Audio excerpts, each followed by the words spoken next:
ఉక్రెయిన్లోని US ఎంబసీని టెంపరరీగా మూసేస్తున్నట్టుగా America ప్రకటించింది. Ukraine కీవ్లోని తమ ఎంబసీపై Russia భారీ వైమానిక దాడులు చేస్తుందనే సమాచారం రావడంతోనే అమెరికా వెంటనే తమ ఎంబసీని ఖాళీ చేసేసింది. నవంబర్ 20న దాడి జరగబోతుందని తమకు ఖచ్చితమైన సమాచారం అందినట్టుగా వెల్లడించింది. అమెరికా రాయబార కార్యాలయంలో పనిచేసే ఉద్యోగులు వెంటనే సురక్షిత ప్రాంతాలకు వెళ్లాలని అమెరికా సూచించింది.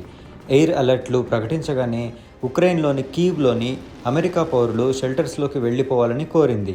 రష్యాపైకి దీర్ఘశ్రేణి క్షిపణుల ప్రయోగానికి ఉక్రెయిన్కు అమెరికా అనుమతి ఇవ్వడంతో రష్యా ఉక్రెయిన్ మధ్య ఉద్రిక్తత మరింత పెరిగింది. ఈ రష్యా ఉక్రెయిన్ల మధ్య యుద్ధం ముదురుతున్నందునే ఇప్పుడు ఎయిర్ స్ట్రైక్లకి రష్యా రెడీ అయింది. మరోవైపు అణు ఆయుధాల వాడకానికి అనుమతించే రూల్స్ని కూడా మరింత సరళతరం చేశారు పుతిన్. ఇటు అమెరికా ఇచ్చిన అనుమతితో ఉక్రెయిన్ ఏకంగా 6 ఆర్మీ టాక్టికల్ మిసైల్ సిస్టమ్స్ని రష్యాపైకి ప్రయోగించింది. ఇందులో 5ని కూల్చేశామని, మరోదాన్ని ధ్వంసం చేశామని చెప్పి రష్యా ప్రకటించింది. దీంతో పొరుగునున్న యూరప్ కంట్రీస్ కూడా అప్రమత్తమయ్యాయి.